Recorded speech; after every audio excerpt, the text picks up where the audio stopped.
안녕하세요, 여러분. 지혜로운 노인 진호입니다. 오늘은 정말 현실적이고도 무거운 주제를 하나 다뤄보려고 해요. 바로 노후에 갑자기 급전이 필요할 때, 그럴 땐 어떻게 해야 하는가? 무엇을 먼저 알아보고 무엇을 조심해야 하는가에 대한 이야기입니다. 솔직히 말씀드리면 많은 어르신들이 이런 상황 한 번쯤은 겪습니다. 병원비가 갑자기 크게 나왔어요. 집 계약 갱신인데 보증금이 200만원 부족해요. 자식이 급하게 돈이 필요하대요. 당장 월세가 밀렸어요. 살면서 누구나 급하게 돈이 필요한 순간이 찾아오죠. 젊었을 땐 카드도 있고 친구도 있고 회사도 있고 뭐라도 방법이 있는데 노후엔 일이 없고 신용도 없고 도와줄 사람도 없다고 느끼는 순간 정말 막막합니다. 그래서 오늘 진호가 알려드릴게요. 노후에 급전이 필요할 때 알아야 할 5가지 방법, 그리고 그중 어떤 순서로 어떻게 선택해야 가장 안전한지 실제 사례와 함께 풀어드릴게요. 1. 무조건 대출부터 찾으면 위험합니다. 급전이 필요할 때 많은 분들이 가장 먼저 떠올리는 게 대출입니다. 그런데 어르신들의 대출은 젊은 사람들보다 조건이 까다롭고 이자는 높고 사기도 많습니다. 반드시 기억하세요. 대출이 능사가 아니란 것을요.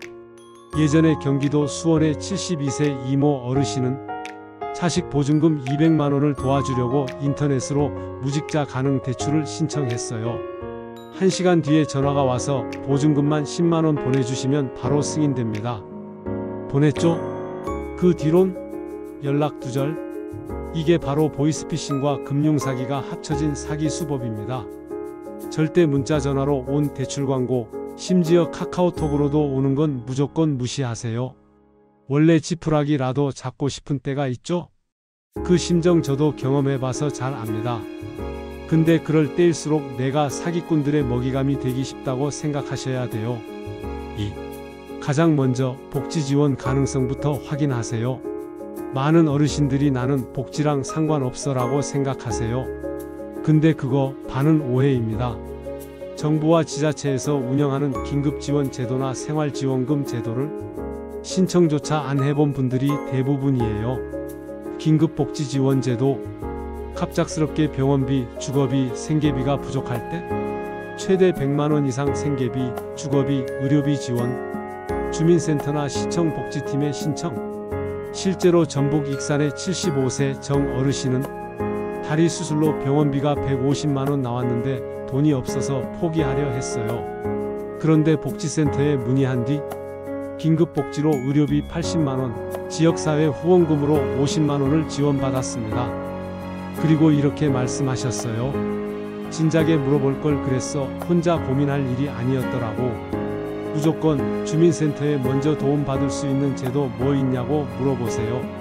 3. 고령자 대상 저금리 융자 제도를 찾아보세요. 무조건 고금리 대출이 아니라 정부가 보증해주는 서민금융 상품이 있어요.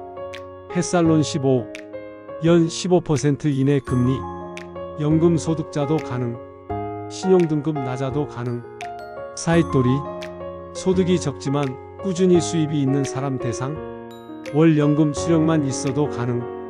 이런 상품은 금융감독원 파인 사이트나 서민금융진흥원에서 신청 가능해요. 1357번으로 전화해 보셔도 상담 받을 수 있습니다. 4. 국민연금 수급자라면 연금담보대출도 고려 가능. 국민연금을 받고 있다면 내 연금을 담보로 대출을 받을 수 있어요. 장점은 승인 확률이 높고 이자도 일반 대출보다 낮고 복잡한 서류가 적습니다. 단점은 이후 매달 나오는 연금에서 원금이자를 차감해서 주기 때문에 생활비가 확 줄어들 수 있어요. 이에 한 달에 100만원 받던 어르신이 300만원 연금담보대출을 받으면 이후 매달 20만원씩 빠지고 80만원만 받게 되는 거예요. 그래서 이건 꼭 생활 유지가 가능한지를 계산하고 선택하셔야 합니다.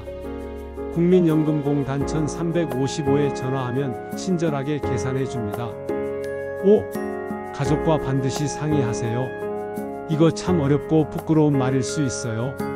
근데 여러분, 자식한테 말하기 창피하다고 아무한테도 말 안하고 혼자 대출받았다가 더 큰 문제 생긴 어르신 정말 많이 봤어요. 한 어르신은 병원비 100만 원이 급해서 아무 말 없이 400만 원 고금리 대출을 받으셨고 그걸 숨기느라 우울증까지 오셨어요. 나중에 자녀가 알게 되고 결국 갚아줬지만 그 이후로 가족 간 신뢰에도 금이 갔죠. 여러분, 도움 요청은 부끄러운 게 아닙니다. 혼자 결정해서 더 큰 위험에 빠지는 게 부끄러운 일이죠. 6. 어르신이 급전 필요할 때 이렇게 순서대로 해보세요. 진호가 추천하는 안전한 급전 확보 순서입니다. 주민센터 방문, 긴급복지 가능 여부 확인, 연금공단 상담, 연금담보대출 여부 확인, 서민금융진흥원 전화정책금융 여부 확인. 1357. 꼭 필요한 경우에만 신중하게 대출 검토. 최종 결정 전 가족 지인과 상의. 여러분, 돈이 필요하다고 해서 무조건 대출이 해답은 아닙니다. 특히 노후엔 실수 한 번이 더 큰 고통으로 다가올 수 있어요. 그래서 중요한 건 내가 어떤 도움을 받을 수 있는지 정확히 알고 함께 상의하며 책임질 수 있는 수준에서 결정하는 것입니다. 성경 마태복음 7장 7절에는 구하라 그러면 너희에게 주실 것이요, 찾으라 그러면 찾을 것이요, 두드리라 그러면 너희에게 열릴 것이니라는 말이 있어요. 그렇습니다. 여러분이 움직이기 시작하면 길은 열립니다. 막막해 하지 마시고 무슨 제도가 있나요? 한마디만 용기 내어 물어보세요. 그 한마디가 인생을 바꿉니다. 여기까지 지혜로운 노인 진호였습니다. 오늘이 당신의 가장 젊은 날입니다. 급한 순간일수록 지혜롭게 그리고 함께 해결합시다. 행복하세요.